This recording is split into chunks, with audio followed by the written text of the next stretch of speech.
అపోస్తలుడు అయినటువంటి యోహాను ఏమంటాడంటే, ప్రభు దినం ముందు నేను ఆత్మవశుడనై ఉండగా.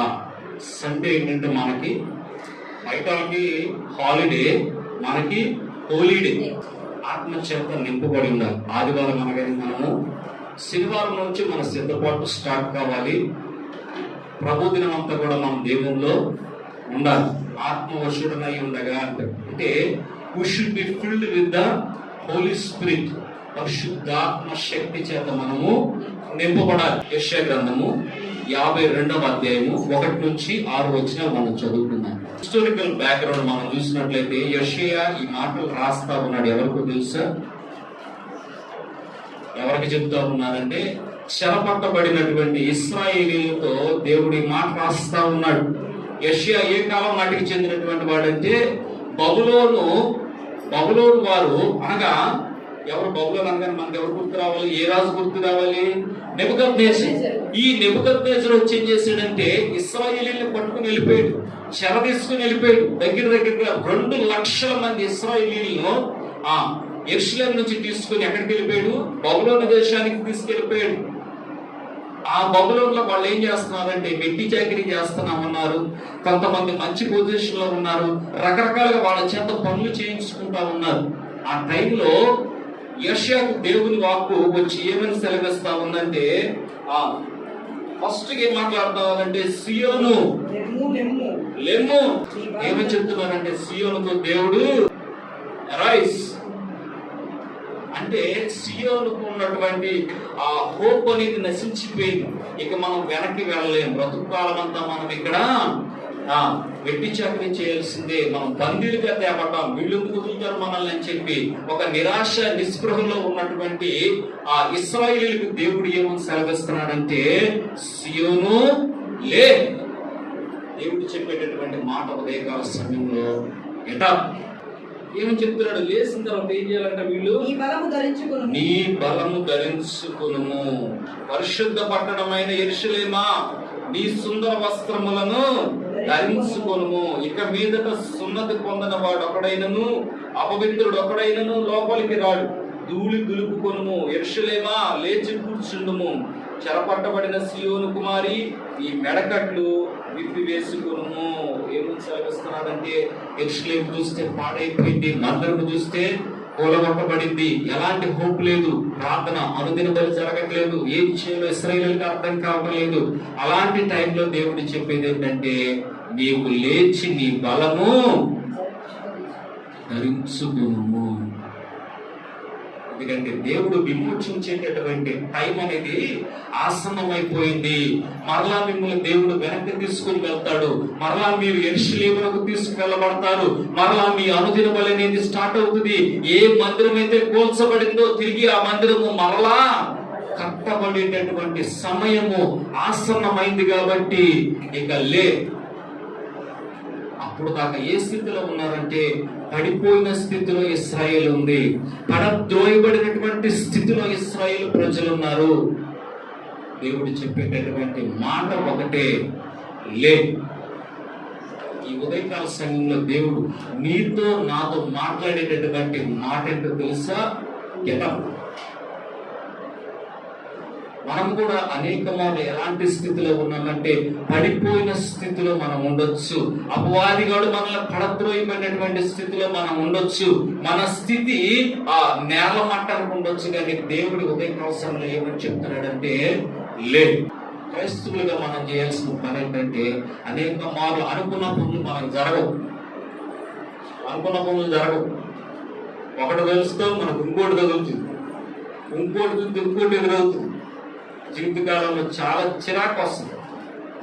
రాత్రికాల సమయంలో నాకు చాలా డిస్టర్బెన్స్ అయినప్పుడు వాక్యం దేవుడు నన్ను ఆలోచించాడు. రకరకాల ఆలోచన, నేను అనుకున్నది ఒకటి, జరిగే ఒకటి, ఏ సిచ్యువేషన్స్ ఎలా జరుగుతుంది సరిగ్గా లేదు. దేవుడు నాతో మాట్లాడింది ఏంటంటే, సియోను లెమ్ము, నీ బలము ధరించుకును. అనేక మార్లు బలహీనమైపోతాం, మానసికంగా బలహీనమైపోతాం. మనిషి ఎప్పుడైతే మానసికంగా బలహీనమైపోతాడో ఆటోమేటిక్ గా ఫిజికల్ గా కూడా ఎంత బాగున్నారా మనం ఏమంటాం? అదే బాగుంటాం అనరా చాలా మంది. ఎందుకని ఫిజికల్ గా బాగానే ఉంది కానీ మెంటల్గా ఏమైపోయింది, మైండ్ అన్నది మనిషిని కృంగరిస్తా ఉంది. పైకి బాగానే ఉన్నాడు, 2 చేతులు బాగానే ఉంది, మొహం కూడా బాగానే ఉంది, చూడండి ఆ ఎనర్జీ ఉంది, కానీ లోపల ఏముందంట, ఏదో తెలియని సమస్య ఉంది, బాధ ఉంది, అప్పులు బాధ ఉంది, వేదన ఉంది. లేదంటే ఎవరిని ఏమన్నా అనుంటారు, మానసికంగా కురిగిపోతున్నప్పుడు ఎలా ఉంటుందంటే మనిషి యొక్క మొహం అంతా కూడా పీక్కుపోతా ఉంటుంది. గమనించారు ఎప్పుడన్నా? మనిషి యొక్క మొహం అంతా కూడా పీక్కుపోతా ఉంటుంది. సంతోషం అనేది ఆ మొహంలో కనబడదు. కారణం ఏంటంటే హృదయంలో ఒక విధమైనటువంటి బాధ కలిగి ఉంటాడు మనిషి, హృదయంలో వేదన కలిగి ఉంటాడు, హృదయంలో అనేక రకాలైన సమస్యలు కలిగి ఉన్నప్పుడు మనిషి ఎలా ఉంటాడంటే he will not be happy, సంతోషం ఉండడం. కనుక ఇక్కడ అనేక మార్లు మనం ఏ స్థితిలో ఉంటామంటే పడిపోయిన స్థితిలో మనం ఉంటాం. దేవుడు ఇక్కడ మనం ఏమని పిలుస్తున్నాడంటే సియోను అని పిలుస్తూ ఉన్నారు. హల్లెలూయా. ఇదే యెషయా 43:1. అయితే యాకోబు నిన్ను సృజించిన వాడు నిన్ను నిర్మించిన వాడు ఇలాగూ సెలవించు. చూసారా ఇక్కడ ఏమన్నారు? యాకోబు నిన్ను సృజించినటువంటి వాడు, యాకోబును సృజించినటువంటి వాడు, ఇశ్రాయేలుని నిర్మించినటువంటి వాడు ఎవరంట? యెహోవా దేవుడు. వాళ్ళు ఏమని పిలుస్తున్నారు? యాకోబు అయినా, ఇశ్రాయేల్ అయినా, సియోను కుమారి అయినా, ఇవన్నీ కూడా ఎవరిని సూచిస్తున్నాయి అంటే ఇశ్రాయేలీని, ప్రెసెంట్ బిలీవర్స్ ని కూడా. మనంతా చెప్పండి ఇశ్రాయేలీలు కాదు. జక్క ఏం చేస్తాడంటే, జక్క ఇశ్రాయేలీడే చెప్పండి. సమరయుడు. జక్క ఎవరు? సమరయుడు. పని ఏంటి? Tax collector. సుంకపు గుత్తదారుడు అని అంటారు, కానీ మన తెలుగులో ఈ మధ్య తెలుగు చాలా మందికి రాదు. ట్యాక్స్ కలెక్టర్ అంటే ఈజీగా అర్థమవుతుంది. పన్నులు వసూలు చేసేవాడు అంటే ఇంకా ఈజీగా అర్థమవుతుంది. ఇతను ఏం చేసేవాడు అంటే ధనాపేక్ష బాగా కలిగి ఉన్నాడు. మనసులో ఏముంది తనకి? ధనాపేక్ష కలిగి ఉన్నాడు, ధనమే స్థిరమదించుకున్నాడు. ఇలాంటి వాడు యేసు ప్రభువుని చూడాలనుకున్నాడు. సమయం రానే వచ్చింది. యేసు ప్రభు అదే దారిలో గుండా వెళ్తున్నారనగా వచ్చి చూడాలనుకున్నాడు. కొట్టుడైనందుకు చూడలేకపోయాడు. అక్కడతో తన ప్రయత్నం ఆపలేదు, కానీ ఏం చేశాడంటే వేడి చెట్టు ఎక్కాడు. ఎక్కి ఏం చేస్తున్నాడు? యేసు అసలు ఎలా ఉంటాడని చెప్పి చూద్దామని చెప్పి వేడి చెట్టు ఎక్కగానే యేసు ప్రభు ఆ చెట్టు దగ్గరికి వచ్చి ఆగిపోయాడు. జక్కయ్య కిందకి దిగు, ఈ దినము నేను నీ ఇంట ఉండవలసి ఉన్నది. మంచి భోజనం ఏర్పాటు చేశాడు. మిగతా వాళ్ళందరూ సనుకుంటున్నారు, ఈయనేంటి పాపి కదా, ఇది దరిద్రుడు, ఇది అసలు డబ్బులు లంచగొండి, డబ్బులు దుర్మార్గంగా లాక్కుంటాడు, వీడి ఇంట్లో ఈయన కూర్చోవడం ఏంటంటే జనాలు సనుకుంటున్నారు. ఎన్ని నిలబడుతున్నాయి కానీ వీళ్ళందరూ లెక్క చేయట్లేదు. దృష్టి అంతా ఎవరి మీద ఉంది? యేసు ప్రభు మీద ఉంది. యేసు ప్రభు మీద ఉన్న తర్వాత ఆయన ముఖంలో చూస్తా ఉన్న ఇతరులో ఒక మార్పు అనేది కలిగిందని. హల్లెలూయా. ఈయన ముఖం వైపు చూస్తా ఉన్న ఒక మార్పు అనేది ఆయనలో కలిగింది. వెంటనే ఏమన్నాడు తెలుసా? నా ఆస్తిలో సగ భాగము పేదలకు ఇస్తాను, ఇకపై అన్యాయముగా నేను తీసుకోను. నిజమైన మార్పు అనేది. ఒక ధనవంతుడు ₹1 కూడా ఇవ్వలేదు. ధనవంతుడు ఎప్పుడు తెలుసా మీకు విషయం? డబ్బులు ధారాళంగా ఇచ్చేది ఎవరంటే విశ్వాసులు ఇవ్వగలరు, ధనం మీద ఆశ లేని వాళ్ళు ఇవ్వగలరు, పేదవాళ్ళు ఇవ్వగలరు. కానీ ధనవంతుడు వాడు మనస్ఫూర్తిగా పెట్టలేడు, మనస్ఫూర్తిగా ఇవ్వలేడు. ఎందుకంటే వీడి యొక్క మైండ్ అంతా దేని చుట్టూ తిరుగుతూ ఉన్నదంటే డబ్బు చుట్టూ తిరుగుతూ ఉంటుంది. ఇతరులో మార్పు కలిగిందంటే నిదర్శనం ఏంటంటే ఆస్తిలో సగభాగం ఇచ్చేయటం అనేది మాటలు కాదు. సగభాగం ఆస్తిలో సగభాగం ఇచ్చేసిన తర్వాత ఇక నేను ఆ పని చేయను, లంచగొండిగా నేను ఉండను, ఒక ధనాశాపరుడుగా నేను ఉండను అని చెప్పిన యేసు ప్రభు ఏమంటున్నాడంటే ఈయన కూడా అబ్రహాము కుమారుడే. ఇప్పుడు చెప్పండి, మనం అంతా అబ్రహాము కుమారులు అన్నా, యాకోబు అన్నా మనమే, సియోను కుమారి అన్నా మనమే, ఇశ్రాయేలీలు అన్నా ఇతను కూడా అబ్రహాము కుమారుడే, ఇతను కూడా యూదుడే. ఒక విధంగా యేసు ప్రభు చెప్పింది ఏంటంటే ఈయన కూడా యూదుడే, సమరయుడు కాదు. కనుక యేసు ప్రభు ఇక్కడ ఏమని పిలుస్తున్నారంటే సియోను లెమ్ము లెమ్ము నీ బలము ధరించుకును. మనం ధరించుకోవాల్సింది ఏంటంటే బలం తెచ్చుకోవాలి. ఫస్ట్ బలం తెచ్చుకోవాలంటే డ్రై ఫ్రూట్స్ ఏం తినాలి? మంచి చికెన్ కానీ మటన్ కానీ. బలము తెచ్చుకోవాలంటే ఆత్మలో బలం పొందుకోవాలి, మానసికంగా బలం పొందుకోవాలి. హల్లెలూయా. దెబ్బేసేది ఎక్కడ తెలుసా? మనసు మీద వేస్తాడు. మైండ్ పని చేయనివాడు. మైండ్ బాగా పని చేస్తుందంటే ఆడి మాట మనమేనా? ఆడి మాట వినాలంటే ఏం చేస్తాడు? మనకు మైండ్ పని చేయకుండా చేస్తాడు. అంటే ఇక ఏది సమస్య ఉందో దాని వైపే మనిషి చూస్తాడు, కానీ మిగతా వాటి వైపు మనిషి చూడడు. ఒక సైకాలజిస్ట్ ఒక తెల్లటి బోర్డు ఒకటి పెట్టి మార్కర్ తీసుకొచ్చి ఒక పాయింట్ పెట్టి మీకు ఏం కనబడుతున్నాను, క్లాసులో 99% మంది ఏం చెప్పారంటే అది ఆ నల్ల చుక్క కనబడుతున్నారు. ఏమన్నారు? ఆ నల్ల చుక్క కనబడుతుంది. అందరూ నల్ల చుక్క అంటున్నారండి. ఒకడు మాత్రం మేడంతా నాకు తెల్లని బోర్డు కనబడుతున్నాను. తెల్లని బోర్డు చూసేవాళ్ళు కొంతమంది ఆ నల్ల చుక్కలు మాత్రమే కొట్టుకొని అలాడేటటువంటి వాళ్ళు బోర్డు కొంతమంది ఉంటారు. కనుక ఈ సమయంలో మనం ఏం చేయాలంటే బలమును ధరించుకోవాలి, మన మనస్సును సిద్ధం చేసుకోవాలి, మానసికంగా బలవంతులు అవ్వాలి, ఆత్మీయంగా మనం ఏం చేయాలి? బలవంతులుగా మార్చబడాలి. యెషయా గ్రంథం 60:1 నీకు వెలుగు వచ్చి ఉన్నది, లెమ్ము తేజరిల్లుము, యెహోవా మహిమ నీ మీద ఉదయించెను. Don't sleep. పడిపోయిన స్థితిలో నీవు ఉండొద్దు. మనుషులు పడిపోతాం. మనుషులు అన్నాక బలహీనులు. దేవుడు చూసి అనుకున్నాడంట, మనిషి యొక్క హృదయం బాల్యము నుండే చెడిపోయింది. దేవుడు చూసినప్పుడు ఎలా కనపడుతున్నాడంటే ఆ హృదయం అంతానంట బాల్యం నుంచే చెడిపోయింది. 5 పడిపోయిన స్థితిలో మనం ఉన్నాం అనుకోండి, లేవడం కష్టం. కానీ దేవుడు ఏం చెప్తున్నాడంటే మన హృదయంతో ఈ ఉదయకాల సమయంలో మాట్లాడేది ఏంటంటే లెమ్ము తేజరిల్లుము, యెహోవా మహిమ నీ మీద ఉదయించదు. మనం ఏం చేయాలంట? సూర్యుడు అస్తమించేస్తాడు కానీ ఉదయాన్ని ఏం చేస్తాడు? మరలా బలమైన తన రెక్కల కాంతితో భూమి మీదకి మరలా తన వెలుగును ప్రసరింపజేస్తాడు. చీకటి పడిపోతే అది అర్థం కాదు. మరలా ఉదయం అనేది ఒకటి ఉంది. Morning that we have to wait for some time. కొంత గంటలు మనం వెయిట్ చేయనట్లయితే దిగిపోయినటువంటి సూర్యుడు మరలా వస్తాడు, తన వెలుగును ప్రకాశించుకుంటా మరలా వస్తాడు, నడినెత్తి మీదకి వస్తాడు, మరలా తన యొక్క కాంతి ప్రసరిస్తాడు. మన జీవితంలో కూడా 3 సార్లు మనం పడిపోతాం కానీ దేవుడు చెప్పేటటువంటి మాట ఏంటో తెలుసా? లెమ్ము తేజరిల్లుము. 91వ కీర్తన 11-12. నీ మార్గములన్నిటిలో నిన్ను కాపాడుటకు ఆయన నిన్ను గూర్చి తన దూతలను ఆజ్ఞాపించును. నీ పాదములకు రాయి తగలకుండా వారు నిన్ను తమ చేతుల మీద ఎత్తి పట్టుకొందురు. అంటే ఆయన ఏం చేస్తున్నారంటే నీ మార్గములన్నింటిలో నిన్ను కాపాడుటకు ఆయన నిన్ను కూర్చి తన దూతలకు ఆజ్ఞాపిస్తున్నారు. వాళ్ళు చేసే పని ఏంటో తెలుసా? నీ పాదములకు రాయి తగలకుండా నేను తన చేతుల మీద ఎత్తి పట్టుకుందరు. దీని అర్థం ఏంటంటే మనం బయటికి వెళ్తున్నప్పుడు రాళ్ళు మన కాళ్ళకి తగలమని కాదు.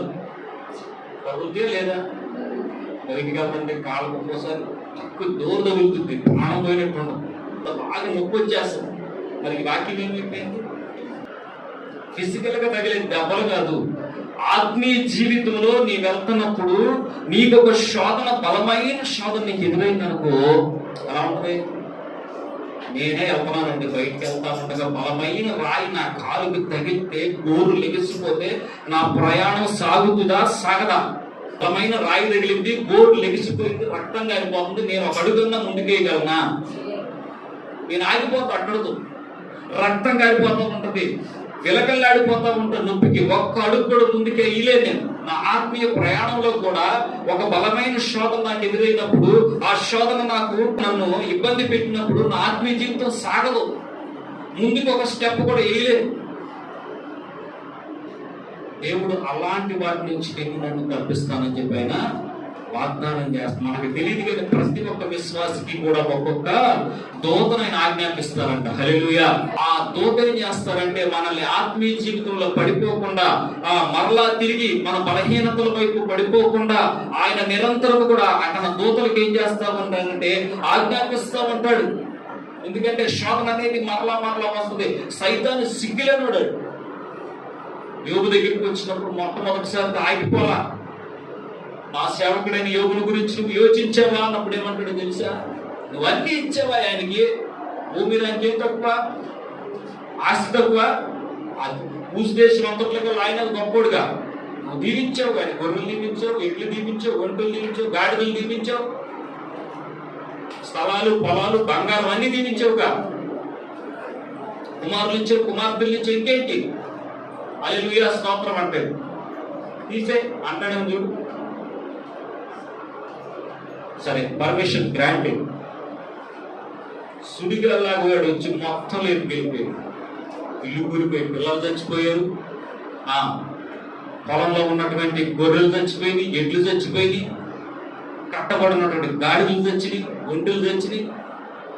ఒక్కొక్క పనుడు వచ్చి ఒక్కొక్కటి చెబుతుంటే ఎలా ఉంటుంది? యోగుకి విలగల్లాడిపోతా ఉన్నాడు యోగు. ఫైనల్ గా ఏమంటున్నాడు తెలుసా? యెహోవాయే ఇచ్చును, యెహోవాయే తీసుకును, ఆయనకే ఘనత కలుగును గాక.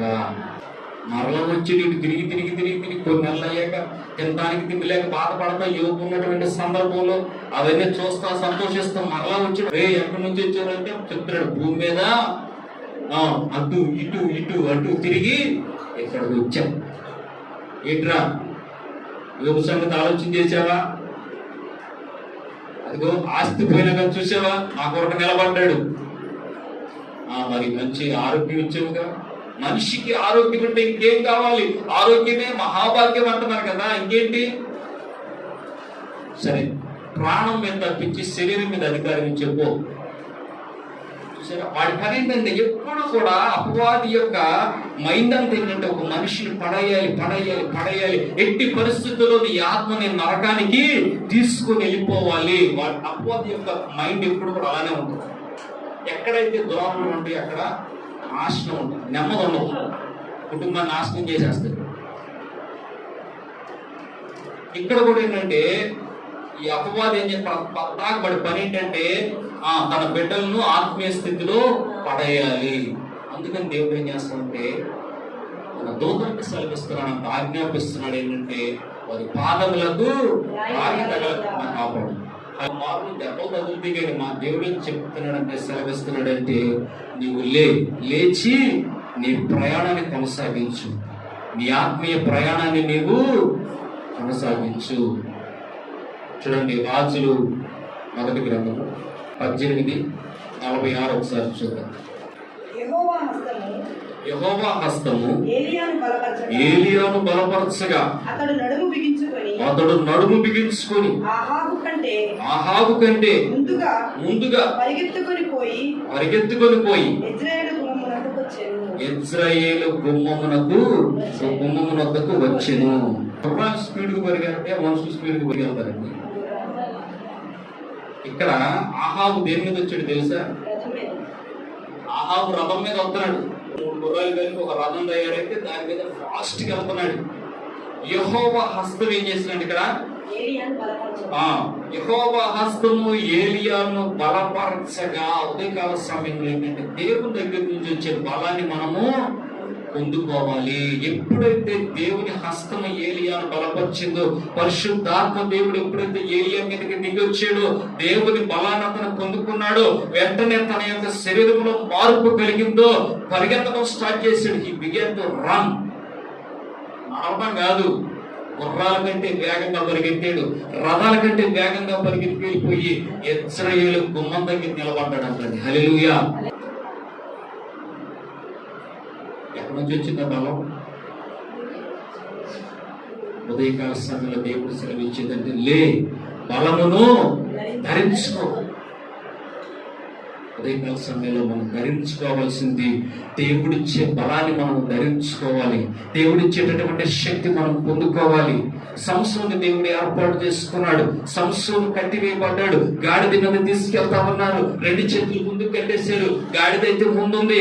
ఆ వెనకాల చూస్తే 1000 మంది దాకా సైన్యం ఉంది. వాళ్ళందరూ ఎప్పుడైతే తీసుకుని గాజాకు దగ్గరికి వస్తా ఉన్నారో వాళ్ళందరూ సంతోషంతో కేకలేస్తా ఉన్నారు. మా శత్రువు మాకు దొరికాడు, ఈ రోజు ఇన్ని చంపేస్తామని చెప్పి కేకలేస్తా ఉన్నారు. యెహోవా ఆత్మ సంసోన్ని ప్రేరేపించినప్పుడు ఏం చేశాడంటే దేవుని దగ్గర నుంచి బలం ఎప్పుడైతే పొందుకున్నాడో ఇలాగ తడిగితే గాడిద దవడకు దొరికినాడు. బారుగుండే ముఖం దవడ కింద చేతులు పెట్టాడు. ఆ 2 దవడ ఎముకలు తీసేసాడు. గాడి పచ్చి దవడ ఎముకలతో 1000 మందిని చావగొట్టాడు. హల్లెలూయా. 2 కుప్పలు వేస్తాడు. 500 మంది ఉంటారు, 500 మంది ఉంటారు. ఎవరిచ్చారు ఆ బలం? దేవుడు ఏర్పరచుకున్న బిడ్డలకు దేవుడు బలపరచువాడు. యెహోవాయే బలమిచ్చేవాడు. హల్లెలూయా. కృంగిపోతాం మనం. దేవుడు ఏం సెలవిస్తున్నాడంటే బలమును ధరించుకును. ఎక్కడి నుంచి వస్తుంది ఆ బలం? దేవుని దగ్గర నుంచి మాత్రమే ఆ బలం వస్తుంది. దేవుడు మాత్రమే ఆ బలం ఇస్తాడు. ఏలియాని ఎప్పుడైతే దేవుడు బలపరిచాడో, ఎప్పుడైతే యెహోవా హస్తం ఏలియా మీదకి బలంగా దిగొచ్చిందో, పరిశుద్ధాత్మ ఎప్పుడైతే ధరించుకున్నాడో వెంటనే పరిగెత్తడం స్టార్ట్ చేసాడు. అరణ్యంలో కింద పాములని రాళ్ళని ఏం చూసుకోవాలి, టక పరిగెత్తుకుంటా గుర్రాల కంటే స్పీడ్గా వెళ్ళిపోయి ఇశ్రాయేలు గుమ్మం దగ్గర ఆ రాజు రాక ముందు అక్కడ నుంచున్నాడు. ఎట్లాగా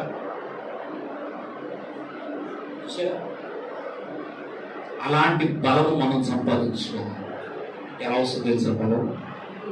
ఉదయకాల సమయంలో దేవుని సన్నిధిలో మోకాళ్ళేసి దేవుని హృదయపూర్వకంగా ఆరాధన చేస్తుంటే పరిశుద్ధాత్మ దేవుడు నీ మీదకి దిగొచ్చినప్పుడు నీవు బలాన్ని పొందుకుంటావు. హల్లెలూయా. బలాన్ని మనం పొందుకోవాలి. ఉదయకాల సమయంలో ఈ బలం మనకు పొందుకోలేకపోతే రోజంతా మనకు బాగోదు. Feel the difference. నిజంగా రోజు ప్రేయర్ చేసే వాళ్ళైతే ఒక రోజు ప్రార్థన మానేసి చూడండి ఎక్కడ ఉంటారు. You will understand. ఏలియా బలం పొందుకున్నాడు. ఎందుకో తెలుసా? కేవలం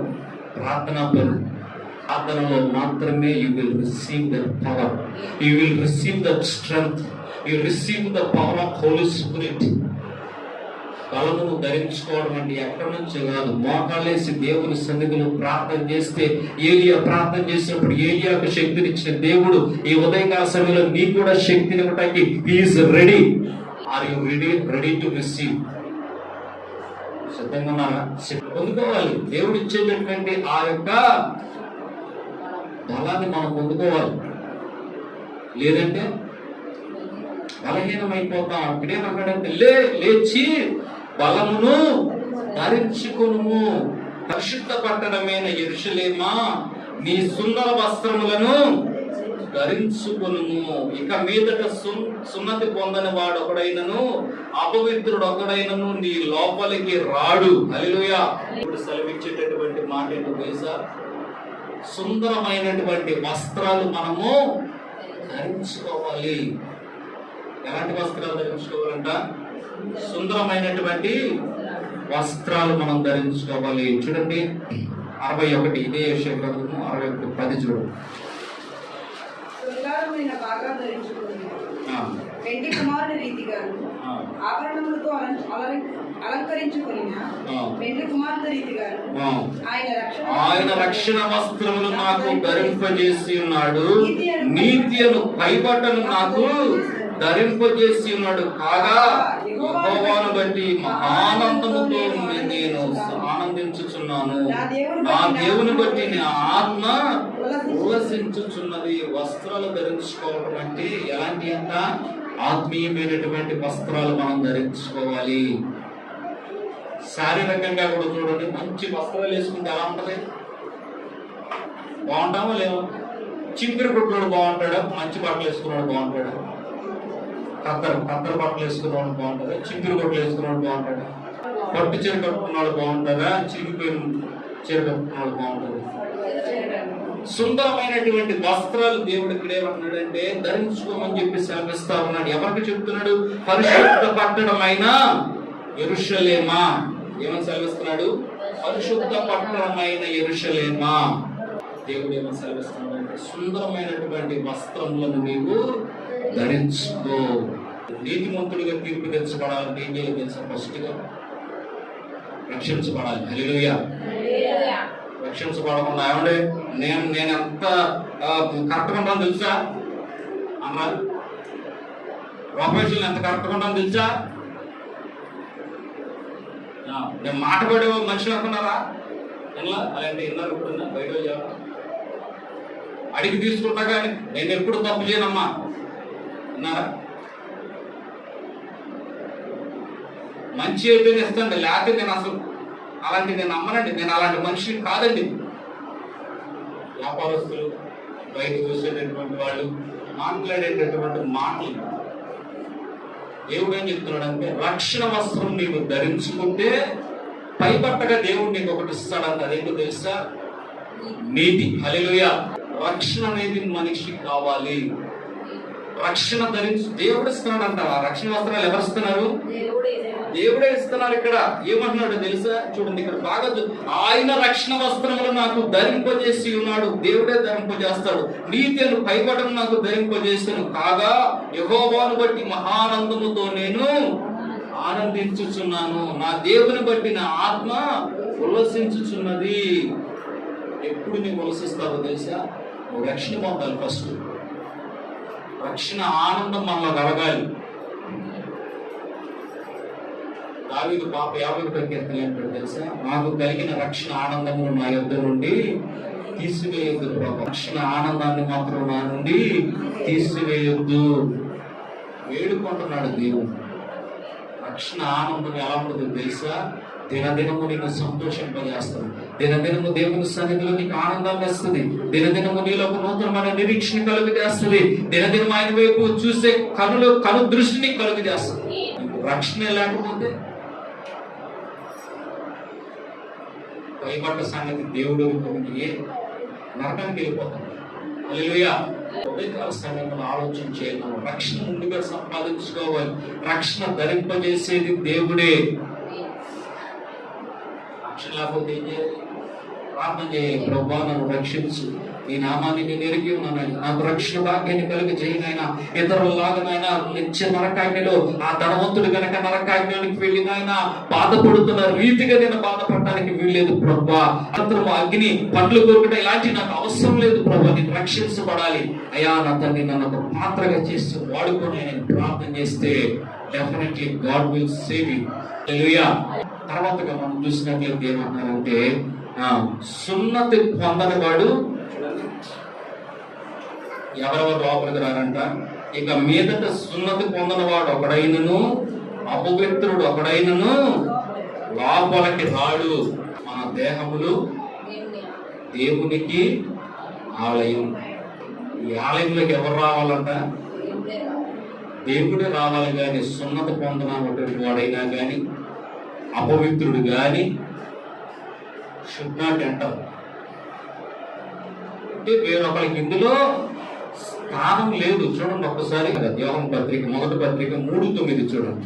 దేవుని మూలముగా పుట్టిన ప్రతి వానిలో ఆయన బీజము నిలుచును కనుక వాడు పాపము చేయడు. వాడు దేవుని మూలముగా పుట్టినవాడు కనుక పాపము చేయచాలడు. హల్లెలూయా. దేవుని మూలముగా పుట్టిన ప్రతివానిలో ఆయన బీజము నిలుచుని గనక వాడు పాపము చేయడు. వాడు దేవుని మూలముగా పుట్టిన వాడు గనక పాపము చేయజాలడు. He cannot sin. అది ఒకటి గుర్తుపెట్టుకోవాలి. ఎందుకు అని చెప్పి ఆలోచన చేస్తే దేవుని అతనిలో ఉన్న పరిశుద్ధ ఆత్మ ఏం చేస్తారంటే నువ్వు ఈ పని చేస్తే నువ్వు నరకానికి వెళ్ళిపోతావు, ఈ పని చేస్తే దేవుడు నీకు దూరం అయిపోతాడు, ఈ పని చేస్తే నీలో ఉన్న పరిశుద్ధాత్మ దేవుడు దుఃఖిస్తాడని చెప్పి నీకు ప్రతి క్షణం గుర్తు చేస్తా ఉంటాడు. హల్లెలూయా. గమనించారా? ఉదయాన్నే కొంచెం లేటుగా పడుకున్నా కానీ దేవుని ఆత్మతో మనం ఏమని చెప్తారు? లేచి ప్రార్థన చేయి. అనిపించింది ఎప్పుడన్నా? ప్రార్థన చేయకపోతే నువ్వు లేచి మోకాళ్ళే మన మనసులో ఒకడు తొందర పెడతా ఉంటారు. సన్నిధికి వెళ్ళి మోకాళ్ళు వేసిన తర్వాత నీలో ఒక ప్రశాంతత కలుగుతుంది. హల్లెలూయా. ఎందుకో తెలుసా? దేవుని యొక్క బీజము నీలో నాటబడింది. హల్లెలూయా.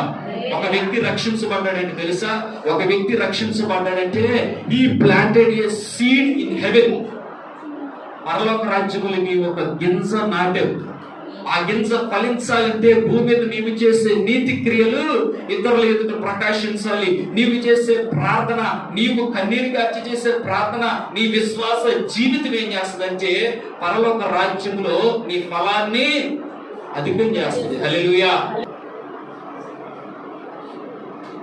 అపోస్తలుల కార్యాల్లో మనం చూసినట్లయితే 2వ అధ్యాయం ఒకసారి చూడండి. అసలు మనం బాప్తిస్మం ఎందుకు తీసుకుంటామో అక్కడ మాట రాయబడి ఉంది. 38 చూడండి. పేతురు, మీరు మారు మనస్సు పొంది పాప క్షమాపణ నిమిత్తము ప్రతివాడు యేసుక్రీస్తు నామమున బాప్తిసం పొందుడు. అప్పుడు మీరు పరిశుద్ధాత్మ అనే వరం పొందుతారు. ఏం పొందుతారంట? బాప్తిసం తీసుకున్న ప్రతి ఒక్కరు ఏం పొందుతాడంట? పరిశుద్ధాత్మ అనే వరం. పాప క్షమాపణ నిమిత్తం నువ్వు వెళ్ళి బాప్తిసం పొందుకుంటావు. ఓకే, నువ్వు బాప్తిసం పొందుకున్న వెంటనే నువ్వేం పొందుకుంటావు? పరిశుద్ధాత్మ అనే వరాన్ని నువ్వు పొందుకుంటావు. The moment you are baptized, you are receiving the holy spirit.